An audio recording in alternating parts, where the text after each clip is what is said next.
How's it going, dudes? Gay Monopoly. That's right, Gay Monopoly. And it's all yours. Congrats, my friend. Nobody deserves it more than you. If you couldn't guess from the intro, today I'm spinning the tale of Gay Monopoly, the 1983 board game produced by the Parker sisters, not to be confused with the Parker brothers who made the real Monopoly. Gay Monopoly takes the classic Monopoly formula and shakes all the straight out of it, to the point where even the board is as straight as a circle. The aim of the game is Monopoly. Gain property, invest, bankrupt opponents, all classic stuff. The differences are in the changes, which are what make Gay Monopoly unique, as every single aspect of the original game has been altered in some way to fit the new theme. Let's go ahead and get into them, because I have been dying to cover these. Your classic Monopoly car, top hat, and thimble have all been replaced with supposed 1980s gay icons, like the handcuffs, leather cap, stiletto, hairdryer, teddy bear, and the classic Jeep. The standard Monopoly streets have all been replaced by gay districts from around the United States, so if you live in any of these areas, congratulations on your coming out party. Also on the board, the railroads have been replaced by famous discos, Go is now Stonewall Savings and you collect $203 when you pass, Jail has been transformed to Straight City, free parking is now the Gay America Rest Space, and Go to Jail is now Go to Straight City, with you being sent there by the loving caricature of immoral morons. The utilities are now the Oscar Wilde Waterworks and the Hunky Power Company. Luxury tax remains, but income tax has been changed to hard assets tax. The houses and hotels are now bars and bathhouses. They replaced the $5 bill with a $3 bill. Even the Monopoly Man has been replaced by a brand new mascot. Everyone give a rousing welcome to our very own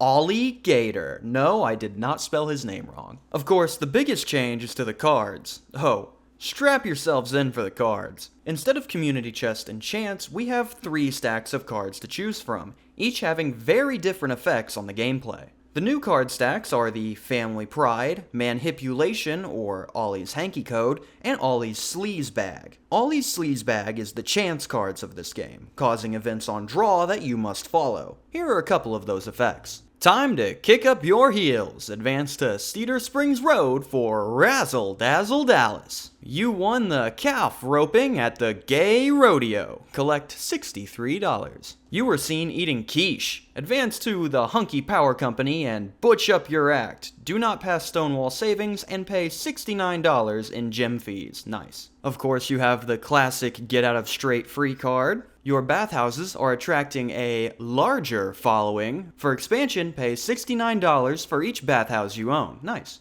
Camp card. Say fabulous 6 different ways and receive $3. If you can't camp, go directly to Straight City. And the Tops and Bottoms Ball. For tickets, collect $20 from each top and $10 from each bottom. Okay, I think we're done here. Next stack is the Family Pride cards, which add a trivia aspect to the game. When you land on a pride square, you must pick up the card and read the description of a famous gay man in history. And if you guess correctly, you can immediately move to any space on the board. Such famous men involve Walt Whitman, Tennessee Williams, our main man Ollie Gator, George Washington Carver, Sir Francis Bacon, Leonardo da Vinci, King David? The last group of cards is Manipulation, or Ollie's Hanky Code. When you draw a Manipulation card, it will show a colorful hanky in either the right or left back pocket, and it's the player's job to guess what that signal is meant to send. If you get the signal right, you win $69. If you get it wrong, you lose $69. I'm not making the same joke 3 times. Here's what some of the codes mean for the uninitiated. Apricot color. Left pocket's got a lot to love. The right pocket is a chubby chaser. Actually, you know what? Scratch that. I'm not actually going to be reading the rest of these, as frankly, some of them are just nasty. Instead, enjoy the slideshow of some of them with relevant music.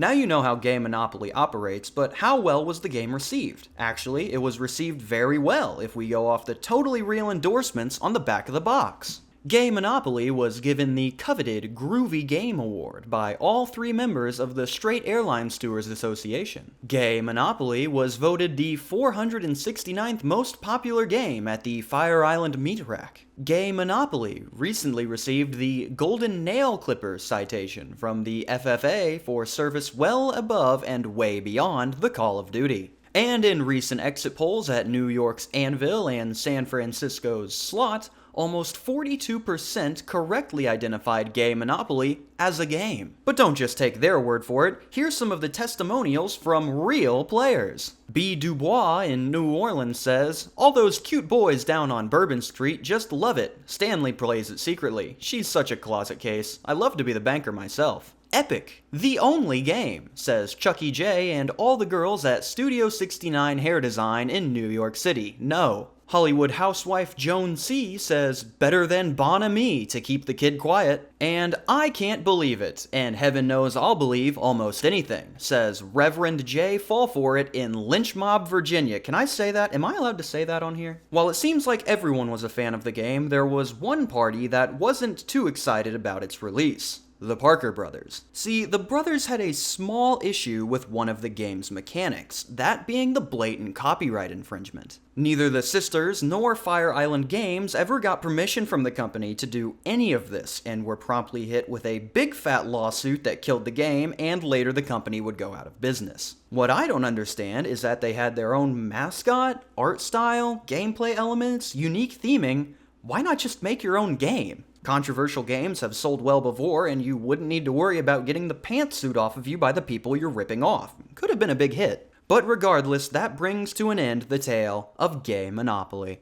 If you would like to read more about the game, I've got 4 links down below for your reading pleasure. The 2 eBay listings were the only sources I could get reasonable pictures from, otherwise I would have had no way to read the cards. Trust me, you don't trudge through an entire Tumblr feed on the off chance of game scans if you aren't considering all options. Speaking of eBay, if you would like to buy the games, then the links are also right there. They're around $600-ish a piece, so good luck with that. And before we go, make sure to comment which Gay Monopoly piece you're most excited to play as. I know I sure can't wait to hop in that classic Jeep myself. Thank you for watching, and have a fantastic day.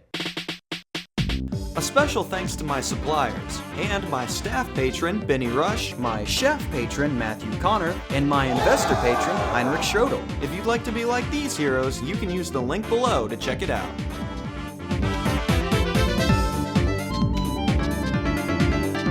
Your bathhouses are attending, no. The last group of wait, I wasn't on the right slide. When you draw a manipulation card, it will show a colorful darn it. When you show, apricot color. Is it apricot or apricot? Now that you know how Gay